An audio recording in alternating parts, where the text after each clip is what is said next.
വികാരങ്ങൾ പ്രകടിപ്പിക്കാൻ സാധിക്കില്ല. ഒരു തിരക്കഥാകൃത്ത് എഴുതിയിരിക്കുന്നതിലൂടെ എന്റെ വികാരങ്ങൾ വരില്ല, കഥാപാത്രത്തിന്റെ വികാരങ്ങൾ വരുള്ളൂ. എനിക്ക് വേണ്ടത് കലാകാരന് വലിയ ധർമ്മമുണ്ട്, സമൂഹത്തിനോട് കടപ്പാടുണ്ട്, സമൂഹത്തിന്റെ നേർക്കൊരു കർമ്മമുണ്ട് എന്നുള്ളതാണ്.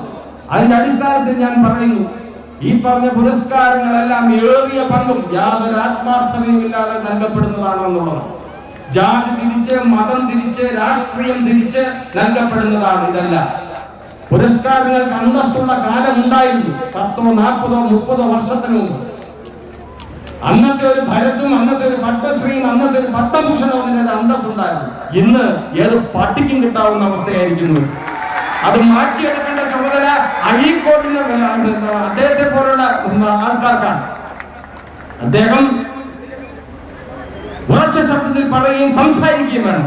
പുരസ്കാരങ്ങളുടെ വില ഇടിച്ചു കളയരുത് എന്നുള്ളത് അടുത്ത തലമുറയുടെ പ്രോത്സാഹനങ്ങളാണ്, അതല്ല. അപ്പൊ അത്തരം പുരസ്കാരങ്ങൾ നൽകപ്പെടുമ്പോൾ, ബിരുദങ്ങൾ നൽകപ്പെടുമ്പോൾ സൂക്ഷിച്ച്, ചിന്തിച്ച്, ബുദ്ധിമാന്മാരുമായിട്ട് ആലോചിച്ച് നൽകുക എന്നുള്ളതാണ്. എങ്കിലേ ഒരു പുതിയ തലമുറയെ, അറിവുള്ള, ശേഷിയുള്ള, ക്ഷേമശിയുള്ള തലമുറയെ വാർത്തെടുക്കുവാൻ സാധിക്കുകയുള്ളൂ.